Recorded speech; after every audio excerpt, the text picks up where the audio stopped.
بسم اللہ الرحمن الرحیم۔ محترم ناظرین السلام علیکم۔ پیام صبح کے ساتھ ایک بار پھر حاضر میں ہوں آپ کا میزبان انیق احمد۔ خواتین و حضرات، جیسا کہ آپ سب جانتے ہیں، ہم جانتے ہیں کہ آج کا دن یعنی ہفتے کا دن ہوتا ہے صرف سوال جواب کے لیے۔ قرآن کریم ارشاد فرماتا ہے کہ فَاسْأَلُوا أَهْلَ الذِّكْرِ إِن كُنتُمْ لَا تَعْلَمُونَ، سوال کرو اہل ذکر سے اگر تم نہیں جانتے۔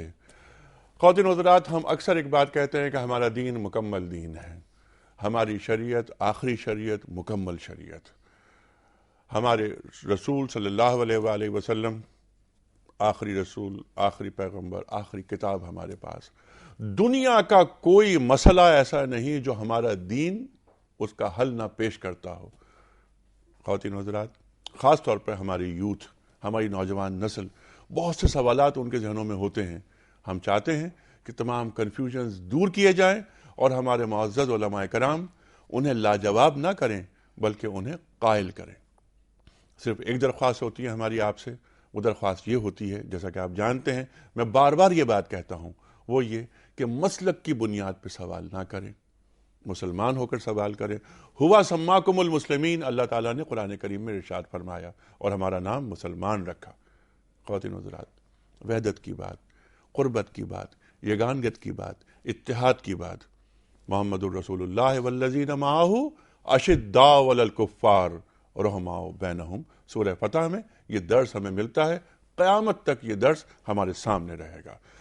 پروگرام کا آغاز کرتے ہیں آیات ربانی کی تلاوت سے، اور جیسا کہ آپ جانتے ہیں کہ روزانہ تلاوت سنتے ہیں ہم، یہ سعادت حاصل کرتے ہیں تلاوت سننے کی، قاری خالد عثمان علوی الازہری سے۔ خواتین و حضرات، یہ وہ قاری ہیں کہ جنہوں نے عالمی مقابلہ حسن قرأت میں دوسرا انعام حاصل کیا اور پاکستان کے نام کو روشن کیا۔ میں درخواست کروں گا محترم قاری خالد صاحب سے کہ آیات تلاوت قرآن کریم سے ہماری اس بابرکت محفل کا، اس پروگرام کا آغاز کریں۔ اعوذ باللہ من الشیطان الرجیم،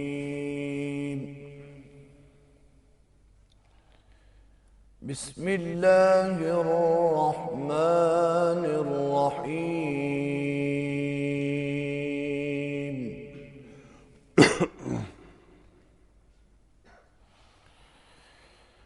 وما أرسلنا من قبلك إلا رجالا نوحي إليهم فاسألوا أهل الذكر إن كنتم لا تعلمون۔ سبحان اللہ، سبحان اللہ، سبحان اللہ، سبحان اللہ، کیا کہنا، کیا کہنا۔ بالبينات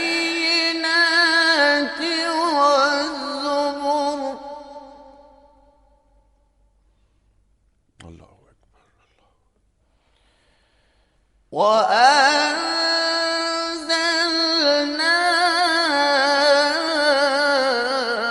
إليك الذكر لتبين للناس ما نزل إليهم ولعلهم يتفكرون۔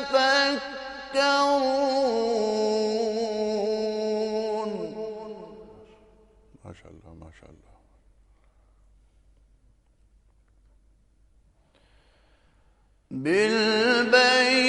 بالبينات والزبر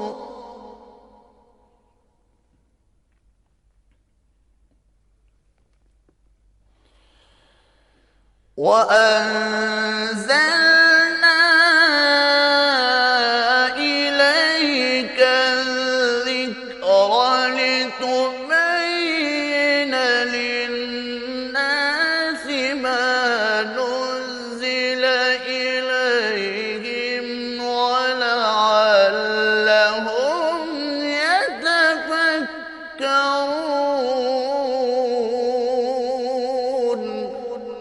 ماشاء اللہ، ماشاء اللہ۔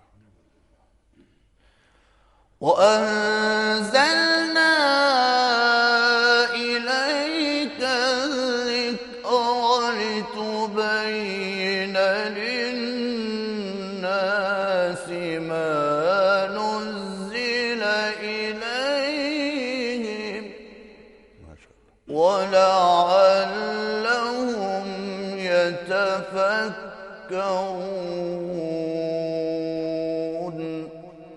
صدق اللہ العظیم. ماشاء اللہ ماشاء اللہ.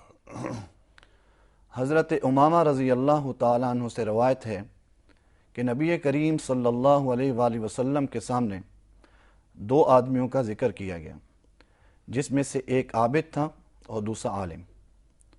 بس نبی کریم صلی اللہ علیہ وآلہ وسلم نے فرمایا، عابد پر عالم کی فضیلت اس طرح ہے جس طرح میری فضیلت تم میں سے ایک ادنا صحابی پر ہے.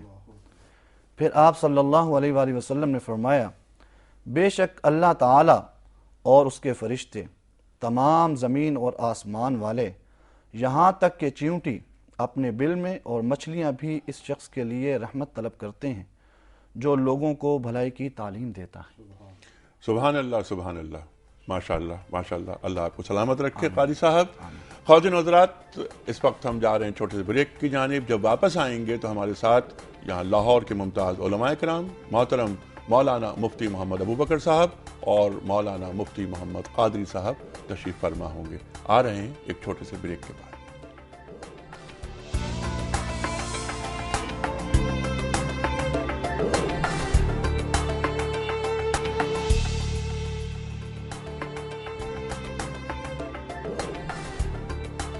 ویلکم بیک خواتین و حضرات. پیام صبح میں ایک بار پھر خوش آمدید. تشریف فرما ہے محترم مفتی محمد ابوبکر علوی صاحب اور محترم مفتی محمد خان قادری صاحب. جیسا کہ آپ جانتے ہیں، ہم سب جانتے ہیں کہ آج کا دن صرف سوال جواب کے لیے ہوتا ہے. ہمارے ٹیلی فون نمبر سامنے آ رہے ہیں آپ کے اسکرین پر. سوال کیجئے، ہمارے علماء کرام یہاں موجود ہیں. خواتین و حضرات، اس سے پہلے کہ ہم شروع کریں سوال جواب کا سلسلہ، روز ایک سوال ہم رکھتے ہیں کوئز کمپٹیشن کے ذیل میں. کل ہم نے جو سوال آپ کے سامنے رکھا تھا وہ سوال یہ تھا کہ سب سے پہلے خانہ کعبہ کی تعمیر کس نے کی تھی؟ 3 آپشنز تھے، حضرت آدم علیہ السلام، حضرت ابراہیم علیہ السلام اور حضرت سلیمان علیہ السلام. درست آپشن ہے حضرت آدم علیہ السلام. آج کا سوال، سرکار دو عالم صلی اللہ علیہ وآلہ وسلم کو کس سورے میں خاتم النبیین قرار دیا گیا ہے؟ سورہ بقرہ، سورہ محمد صلی اللہ علیہ وسلم اور تیسرا آپشن ہے سورہ احزاب. خواتین حضرات، وہ آیت ذہن میں آتی ہے کہ ما کان محمد ابا احد من رجالکم ولکن رسول اللہ وخاتم النبیین. خواتین حضرات، پروگرام کا آغاز ہم کرتے ہیں محترم مفتی ابوبکر صاحب سے. مفتی صاحب، پہلا سوال. قاری صاحب نے انتہائی خوبصورت سبحان اللہ سبحان اللہ کیا قرأت کی. فَاسْأَلُوا أَهْلَ الذِّكْرِ إِن كُنتُمْ لَا تَعْلَمُونَ. سوال کرو اہل ذکر سے اگر تم نہیں جانتے. میرا سوال یہ ہے کہ یہاں اہل ذکر سے کیا مراد ہے؟ بسم اللہ الرحمن الرحیم، نحمدہ ونصلی ونسلم علی رسولہ الکریم. حضرات مفسرین نے اہل ذکر سے مراد اہل علم قرار دیا ہے. اسلام کا تعلق چونکہ ایک ایسے کامل اور جامع دین شریعت کے ساتھ ہے کہ جو انسان کی تمام تر ضروریات وہ کسی بھی عنوان سے ہوں وہ ان کو پورا کرتا ہے، اور وہ علم کسی بھی شعبے سے متعلق ہو، عبادات سے متعلق ہو، معاملات سے متعلق ہو. عالم کی ذات ہی ایک ایسی جامع ذات ہے کہ جناب رسول اللہ صلی اللہ علیہ وسلم نے اپنے عہد مبارک میں پیش آنے والے تمام تر حالات میں احکام ارشاد فرمائے، اور بالاتفاق اس سے مراد اہل الذکر ہیں، اور یہی حضرات مفسرین اور محدثین کے ہاں اس کی تعیین ہے، کیونکہ قرآن مجید کی سب سے پہلی تفسیر وہ جناب رسول اللہ صلی اللہ علیہ وسلم ہی کا فرمان ہے. اور ظاہر ہے کہ دین اور شریعت میں رائے کا دخل نہیں. محض کسی نے رائے زنی کے طور پر یہ رائے قائم کر لی ہو، بالکل محال بات ہے، محال امر ہے. اہل علم کے ہاں اس کا تصور بھی نہیں. اور نبی صلی اللہ علیہ وسلم نے جو وضاحت اس کی ارشاد فرمائی، اور پھر عہد صحابہ میں، عہد نبوی میں جو اس کی نظیر اور مثال ملتی ہے وہ صرف اور صرف حضرات اہل علم ہیں، حضرات صحابہ اکرام جن کو نبی پاک صلی اللہ علیہ وسلم کی صحبت بھی میسر رہی. لیکن سارے حضرات مسائل کے جواب نہیں بتلایا کرتے تھے، بلکہ وہ حضرات جن کو علم کے ساتھ اور بالخصوص فقہ کے ساتھ فقی مسائل کے ساتھ کچھ مناسبت، تعلق اور مہارت تھی، اور جن کی تعداد صرف گنتی کی ہے، وہ حضرات صرف اور صرف احکام بتلایا کرتے تھے۔ چونکہ احکام ہر شعبے سے متعلق ہیں، تو جو شخص جس شعبے کے احکام سے واقف ہو، اس کو اس کے اندر ممارست اور تجربہ ہو، ٹھیک، اس شخص کی طرف رجوع کرنے کا اللہ اور اس کے رسول نے اس آیت کے اندر حکم دیا۔ اچھا، یہ جو بات آپ نے فرمائی فقہی علوم کی بات، فقہ کے علاوہ بھی تو یہ کائنات بہت بسیط ہے۔ ذکر، الا بذکر اللہ تطمئن القلوب، انا نحن نزلنا الذکر وانا لہ لحافظون، وہاں بھی ذکر، عالم علماء کی بات ہوئی ہے۔ قرآن کریم میں راسخون فی العلم کا بھی ذکر ہے، تو کیا اس ذکر کے ڈانڈے یا اس ذکر کے سلسلے راسخون فی العلم تک پہنچتے ہیں؟ بسم اللہ الرحمن الرحیم۔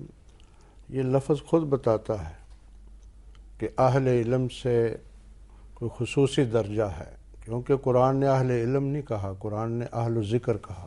سبحان اللہ۔ اگرچہ اہل علم ہی مراد ہیں، لیکن اس میں پھر یہ پہلو بھی آ جاتا ہے کہ اس کی معرفت، خوف و خشیت، رسوخ فی العلم، قرآن کا مطالعہ، سنت کا مطالعہ۔ وہ ایک جگہ قرآن مجید میں یہ لفظ ہے انما یخشی اللہ من عبادہ العلماء، جی، کہ جتنی اللہ کی معرفت کسی کو ہوگی اسی قدر اس میں خوف و خشیت زیادہ ہوگا۔ تو اہل ذکر سے مراد یہ بھی ہے کہ وہ خوف و خشیت کے بھی مالک ہوں، یعنی جب ان کے اندر یہ درجہ آ جائے گا تو پھر مسئلہ یا علم بتاتے وہ دیانتداری کا سارا پہلو ان کے ذہن میں رہے گا کہ میری یہ ذمہ داری ہے کہ میں اللہ اور اس کے رسول کے احکام بیان کر رہا ہوں، کہیں اس میں کوئی کمی نہ آ جائے۔ تو اس کے لیے جو آپ نے اشارہ کیا والراسخون فی العلم، وہ تو ایک بنیادی حقیقت ہے کہ اس کے مثلا ماہر نہیں ہوگا تو وہ ناقص علم ہوگا، اور جس کی طرف رجوع بھی ہو سکتا ہے۔ وہ لفظ بھی میرے خیال ہم بولتے بھی ہیں کہ اگر نیم ملا خطرہ فی جاں، سبیل اللہ، نہیں خطرہ جاں بن جاتا ہے، نیم حکیم خطرہ ایمان، اور نیم اسی ملا طرح خطرہ ایمان ہے۔ ٹھیک ہے۔ اچھا، یہاں پر ایک سوال، ذیلی سوال، ضمنی سوال میں اٹھاؤں گا، لیکن کچھ کالز آنی شروع ہو گئی ہیں، میں چاہتا ہوں وہ بھی لیتے رہوں۔ جی السلام علیکم مزمل صاحب۔ وعلیکم السلام جناب، میں مزمل بول رہا ہوں راول پنڈی سے۔ جی مزمل صاحب فرمائیے۔ جناب میں کل کے پروگرام کے حوالے سے ایک سوال کرنا چاہتا ہوں۔ بڑا خوبصورت پروگرام تھا کل کا، اور امت کے بارے میں جو ڈسکس ہو رہی تھی اور حوالے، تو حضرت علامہ اقبال رحمۃ اللہ علیہ نے ایک جگہ پر فرمایا ہے، جی مجھے آپ کی آواز نہیں آ رہی، ذرا زور سے بولیے۔ ہاں جی، ہیلو، میں کہہ رہا ہوں کہ کل کے پروگرام کے حوالے سے میں یہ عرض کرنا چاہتا ہوں، سوال تھا میرا کہ جو حضرت علامہ اقبال رحمۃ اللہ علیہ نے ایک جگہ پر کلمہ طیبہ کے حوالے سے فرمایا کہ نفی ہستی کرشمہ ہے دل آگاہ کا، لا کے دریا میں نہاں ہے موتی اللہ کا۔ اور کل مولانا صاحب نے بھی یہی فرمایا تھا کہ جب تک ہم تمام الہوں کی نفی نہیں کریں گے، تو علامہ اقبال صاحب یہاں پر وہ فرما رہے ہیں کہ نفی ہستی کرشمہ ہے دل آگاہ کا۔ تو ٹھیک ہے، بالکل۔ تو سوال کیا ہے آپ کا؟ ہم تشریح کریں، کیسے ہم سمجھیں کہ ہستی کی نفی کس طریقے سے کی جائے، اور تاکہ تمام جو ہمارے اندر الہ جو ہے، بہت اچھا سوال، بہت، ہستی کی نفی کیسے کی جائے اور جو الہ موجود ہیں ان پر کیسے خط تنسیخ کھینچا جائے۔ ٹھیک، ایک کال اور لیتے ہیں، بڑا اچھا سوال ہے یہ۔ جی السلام علیکم۔ وعلیکم السلام، انیس بھائی شاکر بات کر رہا ہوں، شاکر حسین کراچی سے۔ اچھا فرمائیے۔ میرا سوال ہے علماء کرام سے یہ کہ اقامت دین کا جو کام ہے کہ دین اس ملک میں نافذ ہو جائے، جی، تو ہم لوگ مسلمان ہیں الحمدللہ، یہاں پر نماز بھی پڑھتے ہیں، روزہ بھی رکھتے ہیں، جتنی دین کی فرائض ہیں اس کو ادا کر رہے ہیں، جی، لیکن اگر نہیں ہے تو وہ دین نافذ نہیں ہے، چوروں کے ہاتھ نہیں کٹ رہے، اور اسلامی سزائیں بالکل ہم یہ سمجھتے ہیں کہ جیسے کوئی بنوٹی چیزیں ہم نہیں کر سکتے اس کو۔ تو اس کے لیے یہ علماء کرام سب مل کے سب متفق ہیں کہ ایسا قانون ہونا چاہیے، تو ہر علماء اس پہ آواز کیوں نہیں اٹھاتے، کیوں نہیں بات کرتے؟ نہیں، میرا خیال ہے علماء تو بہت کام کر رہے ہیں، علماء تو بہت آواز اٹھا رہے ہیں، لیکن کیونکہ حکمران طبقہ جو ہے ہمارا، ان کے کانوں پہ جوں نہیں رینگتی۔ ہاں، ہمارا جو بوگس ووٹنگ سے آتے ہیں نا، وہ لوگ جو ہے وہ تو بوگس ووٹنگ سے آتے ہیں، وہ عوام کے نمائندے نہیں ہیں۔ جب ووٹنگ ہوتی ہے تو سب سارے علماء اپنے گھروں میں بیٹھ جاتے ہیں، لوگ بیٹھ جاتے ہیں، اور جو لوگ ہوتے ہیں چور اچر کے وہ آگے ووٹ ڈال رہے ہیں۔ جی بالکل ٹھیک ہے، نہیں علماء تو اپنا کام کر رہے ہیں، لیکن یہ کہ کیونکہ وہ جو بندوق کی طاقت ہوتی ہے یا وہ طاقتیں جو قوت نافذہ ہوتی ہے وہ تو علماء کے پاس نہیں ہے نا۔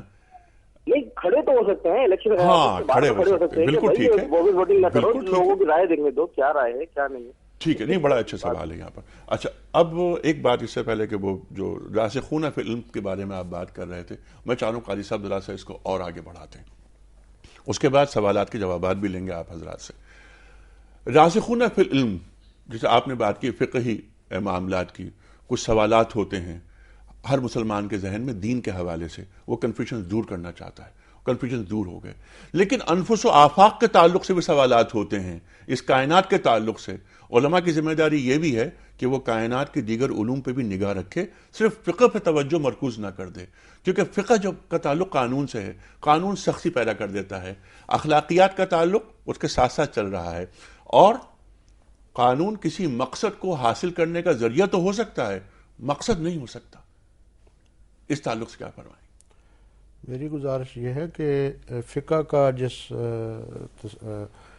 پس منظر میں مولانا ذکر کیا نا، اس فقہ سے مراد میرے خیال وہ رسوخ ہی لے رہے ہیں، کیونکہ فقہ کا ایک جو یہ شعبہ ہے نا، ایک اصطلاحی جس کو آپ قانون وغیرہ فرما رہے ہیں، وہ واقعتاً اسلام کا ایک شعبہ ہے، مثلا قرآن ہی ہے. تو یہ صرف اس سے کوئی احکام ہی مستنبط نہیں ہوتے معاملات کے، یہ تو آفاق اور انفس کی بات کرتا ہے جی، اور تسخیر کائنات کا درس دیتا ہے. نہیں بلکہ میں ایک چیز اور عرض کرنا چاہتا ہوں کہ حضور علیہ الصلوۃ والتسلیم کی آپ تعلیمات پڑھیں. آپ تہجد کی نماز پڑھنے سے پہلے وہ جو آیات ہیں علم و تحقیق کی، ان فی خلق السماوات والارض واختلاف اللیل والنہار لآیات لأولی الالباب الذین یذکرون اللہ قیاما وقعودا، آگے لفظ آتے ہیں ربنا ما خلقت ھذا باطلا سبحانک. یہ تہجد پڑھنے سے پہلے آسمان کی طرف منہ اٹھا کے کملی والے پڑھا کرتے تھے. سبحان اللہ سبحان اللہ. یعنی تہجد سے بھی پہلے علم و تحقیق ہے. جی، ربنا ما خلقت ھذا باطلا، جس کی طرف اے اللہ تو نے یہ کائنات ایسی پیدا نہیں کر دی. ہم متوجہ ہی نہیں تہجد پڑھنے سے بھی پہلے کا جو کام ہے ہم چھوڑ بیٹھے ہیں. جی ہاں، تہجد بعد میں پڑھتے، کیا اچھی پہلے علم و تحقیق کی بات ہے. اور قرآن سے بڑھ کر آفاق کی بات کون کرتا ہے؟ قرآن سے بڑھ کر انفس کی بات کون کرتا ہے؟ قرآن نے روح سے لے کر لامکان تک باتیں کی ہیں. ہاں، معاشرے کے مسائل کو جاننا اہل علم کے لیے، اسی لیے ایک اصول ہے ہماری کتابوں میں باقاعدہ بیان ہوا ہے. انہوں نے کہا من لم یعرف اہل زمان فہو جاہل، کہ جو معاشرتی علوم نہیں رکھتا وہ جاہل ہے. سبحان اللہ. وہ کتنا بڑا فاضل کیوں نہ ہو. تو اس لیے رسوخ فی العلم کا معنی صرف یہ نہیں ہے کہ نماز کے مسائل جانتے ہوں، ہم سود کے مسائل جانتے ہوں، بینکاری کے نظام سے آگاہ ہوں، معاشرے سے آگاہ ہوں، پھر جا کے بات بنتی. ٹھیک ہے، تاکہ ہمارے خاص طور پر نوجوانوں کے ذہن میں کوئی کنفیوژن نہ رہے. جیسے آپ نے بات کی، بہت سبحان اللہ سبحان اللہ، کیا اچھی بات کی ہے. ماڈرن جو بینکنگ ہے وہ جانتے ہوں، جو آج کے فارن کرنسی ریٹس ہیں انہیں معلوم ہو، اکنامکس کے کیا پرنسپل چل رہے ہیں ان سے واقفیت ہو. لیکن علامہ اقبال رحمۃ اللہ علیہ کا جملہ یہاں پر سبحان اللہ سبحان اللہ. اقبال فرماتے ہیں کہ ہر مسلمان کے لیے ضروری ہے کہ وہ دنیا کے ہر علم کو مسلمان کرے، توحید شامل ہونی چاہیے ہر علم میں. کچھ سوالات لیتے ہیں، وہ سوالات جو پہلے آ چکے تھے وہ بھی ہمارے ذہنوں میں محفوظ ہیں، کیونکہ ویٹ کرتے ہیں، انتظار ہم نہیں چاہتے کہ لوگ کریں زیادہ. جی السلام علیکم. وعلیکم السلام. جناب والا فرمائیے. امین بول رہا ہوں سر، کراچی سے. جی فرمائیے. یہ ڈاکٹر قدیر صاحب کا کل آپ نے بات کی تھی تو انہوں نے ذکر کیا تھا کہ علماء جو ہیں وہ عوام سے زیادہ ٹچ میں ہوتے ہیں نا. جی. تو بھی جمعے کا بیان کی بات چلی تھی. جی جی. تو سر جمعے کے بیان کے لیے ذرا امام صاحب جو مسجد کے ہوتے ہیں جنرلی وہی دیتے ہیں نا. جی جی. تو میں یہ پوچھنا چاہ رہا تھا کہ جو امام صاحب ہیں اگر ان کے اندر وہ صلاحیتیں ہوں اور ان کے پاس اتنا تقویٰ ہو اور علم ہو تو وہ عوام میں اتنا ٹرانسفر کریں گے تو وہی اثرات اسی طرح اثرات بھی ایسے ہی آئیں گے. اور اس کے ساتھ ساتھ علم، تقویٰ اور عہد کا لمس، علم موجودہ مسائل کیا ہیں، ذوق عبادت کے ساتھ ساتھ حسن معاشرت بھی، جیسا فرمایا. تھوڑے عرصے پہلے سر تھوڑے عرصے پہلے ایک میں نے سنا تھا کہ ابھی یہ بات چل رہی ہے کہ میٹرک پاس کو امام رکھیں گے نا. ٹھیک. اسی ٹی وی پہ میں نے کسی پروگرام میں دیکھا تھا. Please thank you sir. ٹھیک ہے، بہت شکریہ. Thank you. اچھا ایک کال اور لے لیتے ہیں. جی السلام علیکم. وعلیکم السلام. میرا نام محمد یاسین ہے، میں اسکاٹ لینڈ سے بول رہا ہوں. کہاں سے بول رہے ہیں؟ اسکاٹ لینڈ سے. اسکاٹ لینڈ سے بول رہے ہیں. جی فرمائیے یعقوب صاحب. یاسین صاحب. اچھا فرمائیے. تو میرا یہ سوال ہے کہ ٹیلی فون کے اوپر نکاح کر سکتے ہیں کہ نہیں، جائز ہے کہ نہیں؟ اچھا ٹیلی فون پہ نکاح جائز ہے یا نہیں؟ ہو سکتا ہے کہ نہیں؟ بالکل ٹھیک ہے. اچھا پہلے یہ جو آخری سوال ہے سب سے پہلے اس پہ بات کر لیتے ہیں، مختصر سا جواب. ٹیلی فون پہ نکاح ہو سکتا ہے؟ جی ٹیلی فون پر نکاح جائز نہیں ہے. جائز نہیں ہے؟ جی نہیں. اچھا آپ کی بھی یہ رائے؟ میری یہ رائے ہے کہ دونوں طرف ایسے لوگ جو بچے کو جانتے ہیں نا، بطور وکیل اچھا بٹھا لیں تو پھر ہو سکتا ہے. ہو سکتا ہے. ٹھیک ہے. اچھا جو اب سوال آیا تھا مزمل صاحب کا، وہ کل بھی ہم نے بات کی تھی، اصل میں سیرت پاک صلی اللہ علیہ وآلہ وسلم اور حالت حاضرہ پہ بات کر رہے تھے. تو اس میں ہم نے بات کی تھی جس کا انہوں نے حوالہ دیا، پہلے جو دلوں میں ہمارے بت ہیں نا ان کو ہٹا دیا جائے، پھر نقطہ توحید کھلے گا. رکاوٹ کیا ہے؟ یہ جو ہمارے دلوں میں دماغوں میں جو بت خانے آباد ہیں یہ منہدم کیسے ہوں گے مفتی صاحب؟ عقیدہ توحید اسلام کا ایک اساسی اور بنیادی عقیدہ ہے، اور اقبال مرحوم رحمۃ اللہ علیہ جو ہیں انہوں نے جا بجا اس عقیدے کی جو وضاحت فرمائی ہے وہ عین ایمان ہے. اور آج بت کدے یقیناً ہماری ذات خود ایک بت کدہ ہے، ہمارے لیے شخصیات بت کدہ ہیں، اور ہماری مرضیات اور ہماری نفس اور خواہش کی بے شمار اشیاء. اس کا حل وہ صرف اور صرف جناب رسول اللہ صلی اللہ علیہ وسلم کی جو غلامی اور عشق کا ایک دعویٰ ایک مسلمان کرتا ہے، اپنا وجود حضور کے سپرد فرما دے. جو حضور نے فرمایا ما آتاکم الرسول، جو اللہ کا نبی کہتا ہے اسے اختیار کر لے، وما نہاکم عنہ فانتہوا، جس سے وہ منع کرتے ہیں باز آ جائے.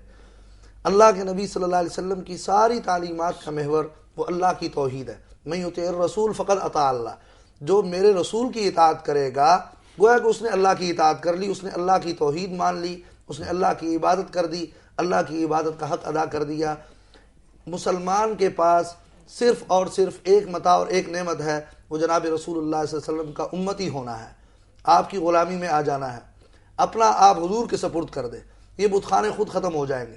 حضرات صحابہ کرام رضوان اللہ تعالی علیہم اجمعین نے، ان کے ہاں بھی بہت سے بت کدے تھے، حتیٰ کہ بیت اللہ خود بت کدہ بن گیا تھا، اور بے شمار بت وہاں اس بیت اللہ کے اندر موجود تھے جو توحید کا مرکز آدم علیہ السلام کے وقت سے تھا، جب سے دنیا بنی.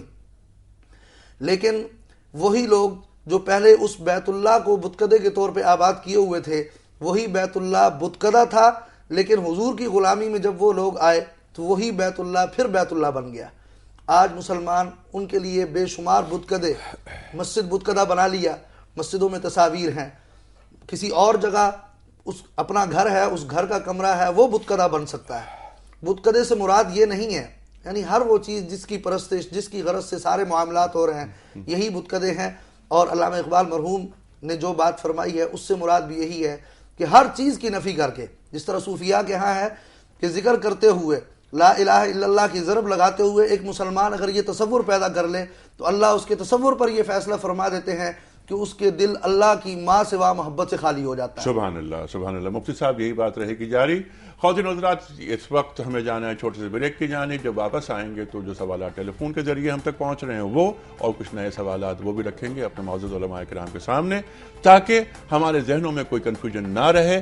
ہمارا دین مکمل دین ہے. الیوم اکملت لکم دینکم واتممت علیکم نعمتی ورضیت لکم الاسلام دینا. خواتین و حضرات، دنیا کتنی بھی آگے چلی جائے، کتنی بھی ارتقاء سے ہو جائے، قرآن کریم ہماری امامت کرتا رہے گا، اور اسوہ رسول کریم صلی اللہ علیہ وآلہ وسلم سے ہمیں روشنی ملتی رہے گی. آ رہے ہیں ایک بریک کے بعد.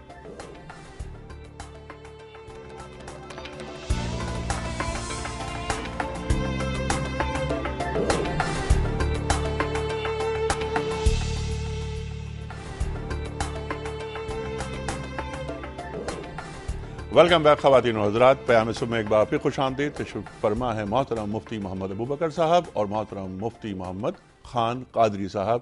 آج کا دن سوال جواب کا دن ہوتا ہے. آپ کے سوالات ہوتے ہیں اور ہمارے معزز علماء کرام کے جوابات ہوتے ہیں. کوئز کمپٹیشن میں آج کا جو سوال ہے میں آپ کی خدمت میں رکھتا ہوں، پھر دوبارہ ریپیٹ کرتا ہوں. سوال ہم نے یہ رکھا ہے کہ سرکار دو عالم صلی اللہ علیہ وآلہ وسلم کو کس سورہ میں خاتم النبیین قرار دیا گیا ہے؟ 3 آپشنز ہیں. پہلا آپشن سورہ بقرہ، دوسرا آپشن سورہ محمد صلی اللہ علیہ وآلہ وسلم، اور تیسرا آپشن ہے سورہ احزاب. اور آپ جانتے ہیں کہ آپ ہمیں ٹیلی فون نمبر 0423630861 اور 0423630864 پر ٹیلی فون کرتے ہیں، اپنے آپشنز روانہ کرتے ہیں.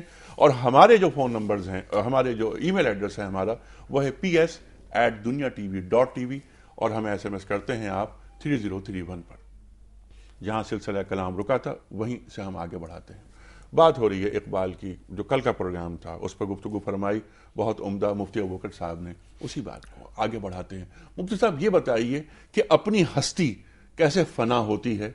ان صلاتی و نسکی و محیایا و مماتی للہ رب العالمین، سب کو چھوڑ دیا، میں نے اپنا رخ اللہ کی طرف کر دیا اور اللہ نے مجھے کبھی مایوس نہیں ہونے دیا۔ یہ جو قرآن کریم ہمیں درس دے رہا ہے، حضرت ابراہیم علیہ السلام سے ہم اس کا آغاز کریں۔ جی، سب کو چھوڑ دیا، لیکن جو باہر تھا وہ چھوڑا، خواہش نفس نہیں چھوڑی۔ جو بت ہے، بے شک باہر کے بت ہم نے چھوڑے، سب سے بڑا بت حضور کا فرمان ہے کہ زمین و آسمان کے درمیان میں نے خواہش نفس سے بڑھ کے بت نہیں دیکھا۔ اسی لیے قرآن مجید میں 2 جگہ پر ہے، افرائیتا من اتخذ الہہ ہوا، کیا تم نے ایسے لوگوں کو نہیں دیکھا جو اپنے خواہش کو خدا بناتے ہیں؟ جی، حضور کا فرمان ہے لا یؤمن احدکم حتی یکون ہواہ تبعا لما جئت بہ، فرمایا اس وقت تک تم کامل مسلمان نہیں ہو سکتے جب تک تمہاری خواہش میری لائی ہوئی تعلیمات کے تابع نہ ہو جائے۔ سبحان اللہ۔ اصل اندر کی ہستی کے مٹانے کا مطلب یہ کہ خواہش نفس کو مٹاؤ، اور وہ خواہش پر نہیں چلنا، علم پر چلنا ہے، قرآن و سنت کی روشنی میں چلنا ہے، اللہ اور اس کے رسول کے احکام پر چلنا ہے۔ جب تک وہ خواہش نفس ہماری اس کی اگر اتباع کرتے ہیں تو ہستی مٹ نہیں سکتی۔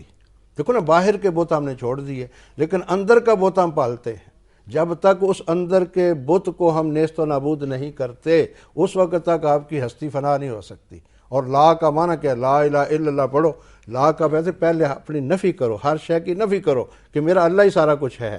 اور جب انسان اگر اندر خواہش نفس ہو، اس کی اتباع کرے، شیطان کی اتباع کرے اور کہے جی میری ہستی فنا ہو گئی ہے، تو پھر تو ہستی فنا نہیں ہوئی۔ فنا تب ہوتی ہے کہ جب انسان صبغت اللہ کا رنگ اختیار اللہ کر کی لیتا شریعت ہے۔ کا رنگ اختیار کر لے۔ اور اللہ کے رنگ سے اچھا رنگ کون سا ہو سکتا ہے؟ وَمَنْ أَحْسَنُ مِنَ اللَّهِ صِبْغَةً، قرآن نے خود کہا کہ اس سے بڑھ کے تو رنگ ہی کوئی نہیں۔ اس سے تو اچھا رنگ الحمدللہ ہم اسلام نے ہمیں یہ عطا کیا ہے کہ ہم ظاہر کے بتوں سے بھی نکلیں اور اندر کے بتوں سے بھی نکلیں۔ اور اندر کے بتوں سے نکلنے کا معنی یہ کہ ہم خواہش نفس کو شریعت کے تابع کر لیں، الحمدللہ ہستی فنا ہو جائے گی۔ سبحان اللہ۔ اور اس کے لیے جو معاونت ہماری کر رہا ہے، یا جو بلکہ ہمارے پیش نظر ہونا چاہیے، وہ ہے تزکیہ۔ وہ تزکیہ، تزکیے کے ذریعے پیوریفیکیشن ہو رہی ہے نا۔ جی ہاں، قد افلح من زکاہا۔ من زکاہا۔ ٹھیک ہے۔ اچھا، ایک سوال آیا تھا اور کہ اقامت دین کے حوالے سے مفتی صاحب علماء کا کردار، وہ کراچی سے کوئی کال آئی تھی، یاد ہے آپ کو؟ جی جی یاد ہے۔ اس تعلق سے کچھ فرمائیے۔ اقامت دین کا ایک اہم ترین شعبہ ہے، اور اسلام میں مختلف زمانوں میں، مختلف اوقات میں، مختلف انداز میں اس پر کام ہوا ہے۔ بنیادی طور پر اس کے اندر چونکہ نبی پاک صلی اللہ علیہ وسلم کا ایک فرمان ہے من رأى منکم منکرا فلیغیرہ بیدہ فمن لم یستطع فبلسانہ فمن لم یستطع فبقلبہ وذلک اضعف الایمان۔ اور جیسا کہ انہوں نے بھی ذکر کیا کہ حدود کا، قصاص کا، ہاتھ کاٹنے کا، کوڑے مارنے کا، اقامت دین یقیناً یہی اقامت دین ہے۔ اچھا، یہی اقامت دین ہے؟ بالکل یہی اقامت دین ہے۔ لیکن حضرت شاہ ولی اللہ محدث دہلوی رحمہ اللہ نے اسی روایت پر ارشاد فرمایا کہ یہ روایت عمومی نہیں ہے۔ نبی صلی اللہ علیہ وسلم نے اس روایت میں 3 چیزیں ارشاد فرمائیں۔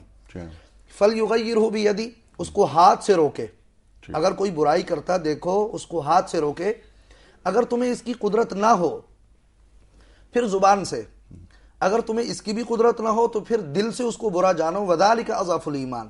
حضرت شاہ ولی اللہ محدث دہلوی رحمہ اللہ اس روایت پر لکھتے ہیں کہ نبی صلی اللہ علیہ وسلم نے یہ 3 تعبیریں جو اختیار فرمائیں، اس کی وجہ یہ ہے کہ آپ نے ساری انسانیت کو، یعنی امت کو 3 درجات اور 3 طبقوں میں تقسیم فرمایا ہے۔ من رأى منکم منکرا فلیغیرہ بیدہ، اس کا تعلق حاکم سے ہے، بادشاہ وقت سے ہے۔ عام آدمی اس پر اس حکم کا اطلاق نہیں ہوتا، اس لیے کہ ہاتھ سے روکنے کی طاقت سوائے حکومت وقت کے کسی اور کو حاصل نہیں۔ یہ ذمہ داری ریاست کی ہے۔ جی ہاں، کیونکہ اگر یہ اختیار عام انسانوں کو دے دیا جائے، امت کے عام افراد وہ لوگوں پر سزائیں نافذ کرنی شروع کر دیں، دنیا میں تو فساد ہو جائے گا۔ اسلام دین امن ہے، وہ پہلے سے سلامتی کے لیے آیا ہے، اور ہر جگہ لوگوں پر کوڑے، ہاتھ کاٹنے اور اس قسم کے معاملات جب شروع ہو جائیں گے تو لوگ ایک دوسروں کے ہاتھ تماشا بن جائیں گے۔ اس لیے یہ ذمہ داری ریاست کی ہے۔ آگے فرمایا کہ اگر تمہیں اس کی قدرت نہ ہو، یعنی تم نہ بادشاہ ہو، نہ تمہیں ریاست کے معاملات وہ تمہارے سپرد ہیں. پھر اب تمہاری ذمہ داری دوسرے درجے کی یہ ہے فبلسانہ، تم اپنی زبان سے اس کی شناعت بیان کرو، اس کی برائی بیان کرو، لوگوں کو بتلاؤ یہ گناہ ہے، یہ جرم ہے، یہ حرام ہے، اس سے اللہ اور اس کے رسول کی نافرمانی ہوتی ہے. اور شاہ ولی اللہ فرماتے ہیں کہ اس کا تعلق علماء سے ہے. چنانچہ آج علماء اس ذمہ داری سے کس طرح سے نبرد آزما ہے، عہدہ برا ہیں، یہ ہمارے سامنے ہے. اور الحمدللہ علماء کی وہ خدمات، ہر طبقے کے علماء کی، اور جہاں جہاں جو کچھ جس کی دسترس میں ہے، جو سیاست کے میدان میں ہے وہ اس پر کام کر رہا ہے، جو سیاست میں نہیں ہے، جامعات مدارس میں بیٹھ کر پڑھ رہا ہے، پڑھا رہا ہے، وہ وہاں محنت کر رہا ہے ان افراد پر جو اس کے پاس ہیں اور جو اس کی رعایا کی حیثیت سے. جو آپ نے فرمایا کہ جو سیاست میں علماء ہیں ہمارے، وہ بھی اپنی کردار، اپنی ذمہ داریوں کو کما حقہ ادا کر رہے ہیں. کما حقہ کا مطلب یہ ہے کہ جتنا کچھ ان کی دسترس میں ہے. ٹھیک ہے، اس لیے کہ آپ سمجھتے ہیں گفتگو میں آپ کیونکہ سیاسی علماء بھی لے کر آ گئے نا جی، اس لیے کہ علماء کی وہ جماعت وہ بھی یقیناً صاحب علم ہے. ٹھیک ہے، اور ان میں ایسے افراد بھی ہیں جن کو علم کے اندر رسوخ بھی ہے، وثوق بھی ہے. اچھا. اور الحمدللہ جہاں تک ممکن ہے، اور آج کل کی اس فضا اور ماحول کے اندر رواداری کو، سلامتی کو، امن کو، اسلام کے تشخص کو باقی رکھتے ہوئے فروغ دے رہے ہیں الحمدللہ. اور وہی بات جو جس سے مفتی صاحب نے فرمایا تھا من لم یعرف اہل زمانی فہو جاہل، جو آدمی اپنے زمانے کے حالات سے بے خبر ہے شریعت کی نظر میں وہ جاہل ہے. تو اس لیے صاحب علم وہ بھی ہیں. تیسری درجے میں فرمایا کہ دل میں برا جو آدمی نہ حاکم وقت ہے نہ وہ صاحب علم ہے، اب اس کی ذمہ داری نہیں ہے، وہ زبان بھی نہیں کھول سکتا. ٹھیک، اس لیے کہ عام آدمی کے لیے حکم کیا ہے فبقلبہ، وہ دل سے برائی کو برائی جانے، گناہ کو گناہ سمجھے. زبان سے بیان کرنا، جگہ جگہ اس کی شناعت برائی کو، یہ علماء کا کام ہے. حدود و قصاص اور حدود کا قیام کرنا، اقامت دین کی یہ شکل، یہ رعایا کا کام نہیں ہے، بلکہ حکومت کا اور ریاست کا کام ہے. بالکل ٹھیک ہے. وذالک اضعف الایمان. اور جو آدمی عالم بھی نہ بن سکے، حاکم وقت بھی نہ بن سکے، کم از کم دل میں برائی کو برائی سمجھے. اس سے ایک اور بات بھی معلوم ہوئی، وذالک اضعف الایمان، کہ ایک وہ طبقہ، اس لیے کہ احکام شریعت کا جاننا یہ صرف علماء کا کام نہیں ہے، دوسرے لوگوں کا بھی کام ہے. فرمایا وذالک اضعف الایمان، یہ ایمان کا کمزور ترین حصہ ہے. اس لیے بھائی تم اپنے اس لیول پہ رہو، اس طبقے کے اندر رہ کر اپنی وہ ذمہ داری پوری کرو. بالکل ٹھیک ہے. کچھ کالز لے لیتے ہیں. جی السلام علیکم. السلام ورحمۃ اللہ. جناب والا کون صاحب کہاں سے؟ میں بحرین ثانیب سے بات کر رہا ہوں. جی بحرین سے بول رہے ہیں. جی فرمائیے. میرے دو چھوٹے سے سوال ہے. جو پاکستانی بینک کے، جی ہلو، جی آپ کی آواز آ رہی ہے، فرمائیے. یہ جو میرا پیسہ ہے پاکستانی بینک میں ہے، جی یہ گورنمنٹ پاکستان جو بولتا ہے ہم زکوٰۃ نکالیں گے، ہاں، ہم کو بھی زکوٰۃ دینا پڑے گا؟ یعنی ان کی یہ سوال واضح کر دیجئے اپنا آپ. نہیں، جو میرا پیسہ ہے پاکستانی بینک میں، جی جو بینکوں میں ہے وہ زکوٰۃ کاٹتے ہیں رمضان میں، یکم رمضان کو. جی یکم رمضان میں زکوٰۃ کاٹتے ہیں، جی ہم کو دینا پڑے گا یا وہ لوگ کاٹیں گے؟ اچھا ٹھیک ہے. اور دوسرا جو ہے، جو سالانہ جو ہمارا پیسہ بینک میں وہ زیادہ ہوتا ہے، اچھا یہ ہم غریبوں کو دے سکتا ہے لال ہے یا نہیں؟ اس کا علماء کرام سے یہ سوال. جو زیادہ پیسہ مطلب ہے کہ سود کی شکل میں ملتا ہے؟ نہیں، یہ جو پیسہ پڑے ہیں نا جی بینک میں، جی مثلا 1 لاکھ کے، یعنی سال کے بعد جی مثلا 600-700 روپیہ، 800 روپیہ، 1,000 روپیہ زیادہ ہوتا ہے جی اکاؤنٹ میں. وہ پتہ نہیں کون سا دھندا بزنس کرتے ہیں، کیا کرتے ہیں، یعنی 1,000 یا 800 روپیہ زیادہ ہوتا ہے. بالکل ٹھیک ہے. یہ غریبوں کو یہ پیسہ دینا جائز ہے یا نہیں ہے؟ بالکل ٹھیک ہے. ایک سوال اور لے لیتے ہیں. جی السلام علیکم. اچھا ٹھیک ہے، ہم ایسا کرتے ہیں کہ پہلے جواب لے لیتے ہیں یہاں کا. قاضی صاحب یہ فرمائیے اس سوال جو آخری سوال آیا تھا. میں جو گفتگو آپ فرما رہے تھے نا دونوں حضرات اقامت دین کے حوالے سے، ایک جملہ کہہ کے میں اس طرف آتا ہوں. جی فرمائیے. وہ جملہ یہ ہے کہ اسلام کو بطور فرقہ نہ پڑھو، بطور نظام پڑھو. بہت اچھی بات، سبحان اللہ کریں سارے، اور حکمران بھی ہم بھی بطور نظام اسلام کا مطالعہ کریں اور اس طرح متوجہ ہوں. جی بالکل. رہا یہ بھائی کا مسئلہ بینک کا، جہاں تک میرا اسلام کا بطور نظام کہنے کی بات ہے، حکمرانوں کو چاہیے کہ وہ ادارے مضبوط کریں اور سب ہم بیت المال کی طرف جائیں. ٹھیک ہے، لیکن وہ تو آنے والا کل ایسا ہی ہوگا. نہیں میری عرض، لیکن اس وقت میری عرض سنیں نا، اس طرف جانا ہے، ہم نے اس طرف جانا ہے. جی یقیناً. میرے نزدیک کھالیں بھی گورنمنٹ جمع کرے، 2-4 آپ کھا جاتے ہیں، 2-4 میں کھا جاتا ہوں. یہ ساری چیزیں گورنمنٹ جمع کرے، مثلا کٹوتی اگر کرتی ہے زکوٰۃ کی تو گورنمنٹ صحیح کرتی ہے، ہاں ان کے مصارف آگے صحیح ہونے چاہیے. آج کل پرسوں ہم نے اس نظام کی طرف جانا ہے. ٹھیک ہے، نہیں ان کا بہت اچھی بات ہے، اگر گورنمنٹ یہ نے دین کا تقاضا ہے. اگر گورنمنٹ نے زکوٰۃ کاٹتی ہے تو ادا ہو جاتی ہے، ان کو دوبارہ دینا نہیں پڑے گا. یہی جواب آپ کا ہے؟ جی نہیں. اچھا، اسلام نے چونکہ اموال کی تقسیم کی ہے اموال ظاہرہ سے اور اموال باطنہ سے. مال کی ایک وہ قسم ہے کہ جس کی زکوٰۃ حکومت وقت لے سکتی ہے، اور مال کی ایک قسم وہ ہے کہ جس میں حکومت وقت کو کوئی اختیار نہیں ہے کہ وہ اپنی رعایا میں سے کسی کی بھی زکوٰۃ لے. اچھا، اس لیے اس سارے مال کی جو بینک میں رکھا ہوتا ہے اس کی زکوٰۃ ان کے ذمے ہے. اور اب تو ملکی قانون میں اسی فتوے کی بنیاد پر ترمیم ہو چکی ہے کہ اگر کوئی شخص وہاں یہ لکھ کر دے دے کہ میں اپنے مال کی زکوٰۃ خود دوں گا، نہیں کٹے گی. نہیں، لیکن سوال یہ نہیں ہے، میں نے لیکن زکوٰۃ ادا نہیں ہوگی، زکوٰۃ ان کو خود ہی ادا کرنی ہے. نہیں تو دوسری مرتبہ زکوٰۃ ادا کروں؟ جب کٹوتی نہیں ہوگی تو ایک ہی مرتبہ ہوئی. نہیں، سوال یہ نہیں ہے کٹوتی نہیں ہوئی، کٹوتی ہو گئی. سوال یہ ہے ان کا کہ کٹوتی ہو گئی ہے. میرے 10 لاکھ روپے رکھے ہوئے، میں آپ کے سامنے بیٹھا ہوں نا، میرے پیسے رکھے ہیں، اور کیونکہ گھر پہ رکھوں گا تو جیسے حالات و واقعات ہیں وہ پھر پیسے میرے نہیں رہیں گے، کسی اور کے ہو جائیں گے. بینک میں میرا سوال سن لیجئے آپ. میرا سوال یہ ہے کہ جب زکوٰۃ کٹ گئی 10 لاکھ پہ میری بینک میں، کیا مجھے اس کے بعد بھی زکوٰۃ دینی ہے یا میں اپنے فرض سے سبکدوش ہو گیا؟ چونکہ وہ زکوٰۃ ادا نہیں ہوئی اس لیے آپ کو زکوٰۃ دینی ہے. کیسے ادا نہیں ہوئی؟ اس لیے کہ شریعت نے اس مال کو جو روپے پیسے کی شکل میں آپ بینک میں رکھتے ہیں، مال کے اس حصے اور اس قسم میں سے شمار ہی نہیں کیا کہ جس میں کسی اور کو زکوٰۃ کاٹنے کا حق ہو. اس لیے صاحب مال جب تک خود اپنے مال کی زکوٰۃ نہیں دے گا اس کی زکوٰۃ ادا نہیں ہوگی. یعنی یہاں پر تملیک کا پہلو نہیں، تملیک کا پہلو نہیں ہے، مالک تو وہ خود ہے. تملیک کا مطلب ہے کہ کسی اور کو مالک بنانا. تو اس کے باوجود کیونکہ آپ مان نہیں رہی ہے بات، کیونکہ اس وقت اسلامی نظریاتی کونسل نے جو فیصلہ دیا ہے، بڑے جید علماء بیٹھے ہوئے ہیں نا. جی ہاں بالکل. تو جو بینک سے زکوٰۃ کٹ رہی ہے یہ 1980 سے کٹ رہی ہے. جی ہاں بالکل. آج 32 سال ہو گئے. جی ہاں. تو 32 زکوٰۃ کٹ رہی ہے مسلسل. لیکن وہ لوگ جو اس فتوے کی بنیاد پر اپنی زکوٰۃ نہیں دیتے رہے، یعنی نہیں کٹواتے رہے، وہ اپنی زکوٰۃ خود دیتے رہے ہیں. اس کے لیے لوگوں نے ہیلے اور مان بہت یہ آپشنز ہیں ہمارے پاس کہ ہم اگر ہمارا بلیو نہیں ہے یا ہمیں اپنا یہ یقین نہیں ہے بینکوں پہ تو اپنی زکوٰۃ خود دے دیں. اس میں ایک وضاحت کے طور پہ یہ بات کہی جا سکتی ہے کہ وہ حضرات کہ جو عام مسائل میں جن علماء کی طرف رجوع کرتے ہیں، یہ شریعت کا ضابطہ ہے. یہ بات آگے بھی بڑھے گی، بہت سے مسائل میں آپ کو کام بھی آئے گی. ضابطہ یہ ہے کہ آپ عام مسائل کے اندر جن علماء کی طرف رجوع کرتے ہیں صرف ان کے فتوے پر عمل کرنا آپ کے لیے صحیح ہوگا. یہ نہیں ہے. اس طرح تو دین اور شریعت تماشا بن جائے گا کہ جب کبھی چاہا کبھی کسی عالم سے مسئلہ پوچھ لیا، کبھی کسی سے پوچھ لیا. تو عام مسائل میں جن صاحب علم کی طرف جو لوگ جہاں جہاں رجوع کرتے ہیں ان کو انہی کے فتوے پر عمل کرنا ضروری ہے. آپ کہتے ہیں کہ اس وقت دین تماشا بن جائے گا، لیکن یہ کہ ایک ڈسپلن ہے، یہ ریاست ہے، اسلامی جمہوریہ پاکستان کہ ایک نظام کا نام دین ہے. نظام، جی ہاں بالکل، یہ ایک سسٹم ہے. سسٹم ہے نا. ادخلوا فی السلم کافہ، اس پہ ہم نہیں پہنچے. یہ عہد صحابہ نہیں ہے. ٹھیک ہے، ہم جس حد تک ہم دین پہ عمل کر سکتے ہیں کریں گے، لیکن جیسے آپ نے فرمایا کہ دین تماشا نہ بن جائے. یہ ایک ریاست ہے جس میں ایک ڈسپلن ہے.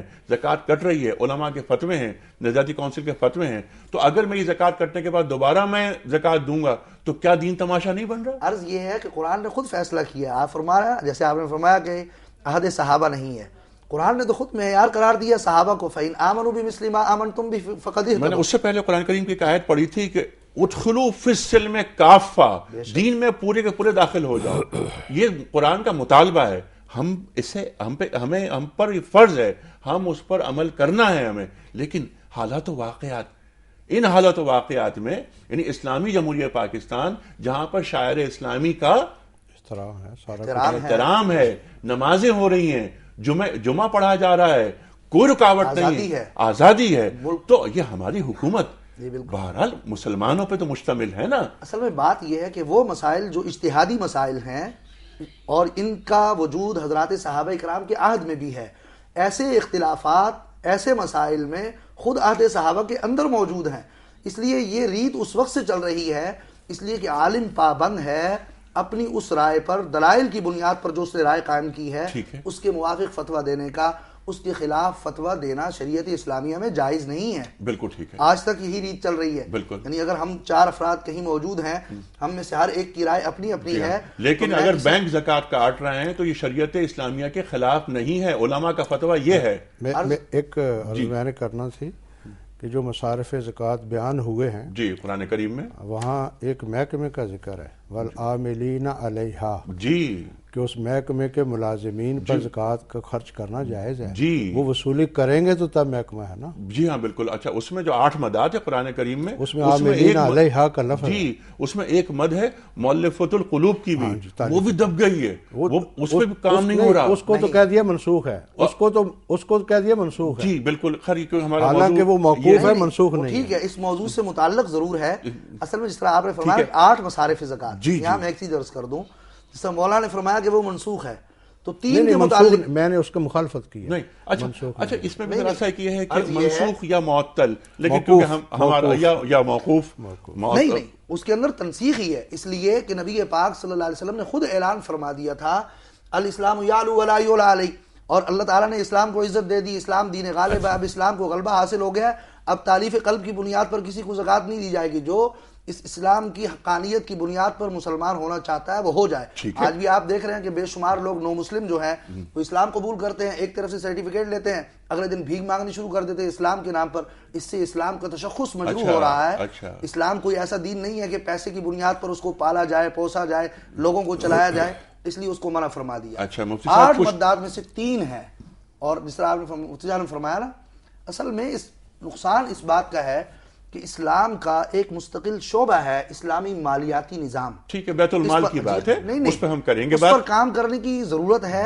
اور اللہ کرے کہ اس پر کام ہو, بیت المال قائم ہو, پھر بینک زکوٰۃ کاٹیں, اور بینکوں کی لی ہوئی وہ زکوٰۃ بیت المال میں جائے, مصارف پر خرچ ہو. وہ جو 5 مسئلہ الحمدللہ ہمارا موقع بھی یہی بات ہے نا, اگر ہو بالکل ایسا ہو, اگر یہ بڑھنا چاہیے, یہی بات ہے. اور اس کے ساتھ ساتھ بلکہ یہی نہ ہو کہ ملک کی بلکہ امت کی سطح پہ زکوٰۃ یکجا کی جائے.